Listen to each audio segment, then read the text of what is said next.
qofka soo gelinaya bartiisa bulshada isagoo cunto cunaya isagoo cunno kala kaana haysta wallaahi khatar baad ku sugan tahay ishaan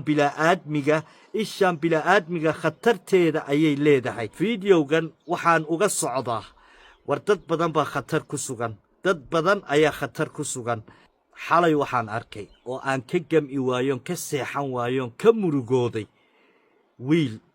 wiilkaas 7 bilood gudahood buu isku beddelay waa ninkaasu 7 bilood gudahood ayuu isku beddelay markii hore siduu ahaa iyo markii dambe siduu noqday wallaahi haddaad aragto wallaahi nolosha ayaad nacaysaa haddaad aragto qofkaasu siduu isku beddelay 7 bilood gudahood buu isku beddelay yacni 2023 iyo 2024 7 bilood oo u dhaxeeyey ayuu wiilkaas inankaasu isbeddelay ayman cali ayaa la idhaahdaa ninkaas qisadiisii iyo noloshiisii marka aan gudagalay ee aan eegay ee aan baadhay waxa keenay isbeddelka intan leeg 7 bilood gudahood markaan arkay 7 bilood gudahood isbeddelka noocan ee ku imi qisadiisii iyo noloshiisii iyo meeshiisii iyo historygiisii baan dhex galay ninkaa ayman cali la idhaahdo ama imtixaan rabbi baa ku socda oo ilaahay baa imtixaamayo uu gafay waxaanu ku gafay wuxuu idhi ninka keliya ee qurxoon baan ahay ninka keliya ee quruxda haysta ayaan ahay boqorka quruxda ayaan ahay cid igama daba hadlayso keligay ayaa qurxoon buu idhi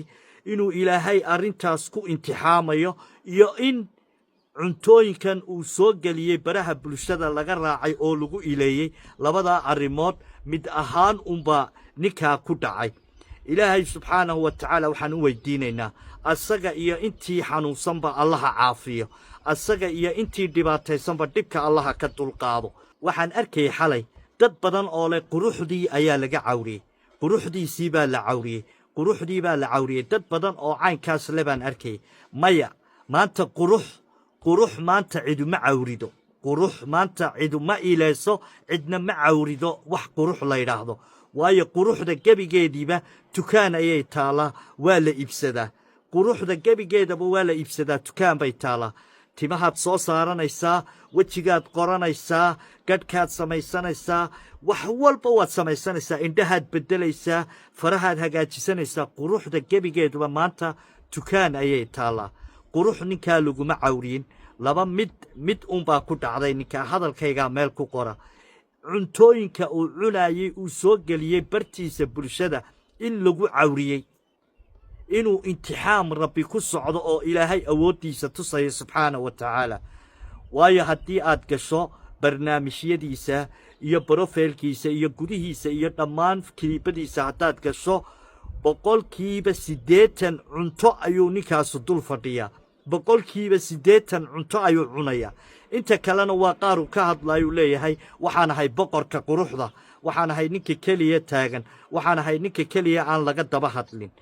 marka wiilkaas arrintaas ayaa ku dhacday maanta waxaan idinka digayaa oon idinka waaninayaa walaalayaal dadkaa maanta madhanaya ee la laynayo ee la rogaayo waa islaam dhammaan waddannadii islaamka badankooga dagaalo ayaa ku socda qax iyo rafaad gaajo iyo haraad baa ku socda bal maxaad u malaynaysaa maanta adiga oo cunno fiican cunaaya oo wanaagsan cunaaya marka aad soo duubto oo uu arko qof hooyadii la dilay aabbihii la dilay walaalkii la dilay asagu gaajoonaya carruurtoodu gaajoonayaan qax iyo rafaad ku jira markuu arko adiga oo fadhiya oo habbi ah oo qoslaaya cunno fiican cunaaya cunno fiican hortaada taalo waxyaabo badan soo duuduubay markuu qofkaasu arko maxaad u malaynaysaa maxaa kugu dhici kara baad filanaysaa maxaad ilaahay agtiisa ka kordhisatay baad u malaynaysaa qofka soo gelinaya bartiisa bulshada isagoo cunto cunaya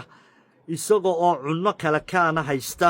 qofka soo geliya bartiisa bulshada wallaahi khatar baad ku sugan tahay ishaan bila'aadmiga khatarteeda ayay leedahay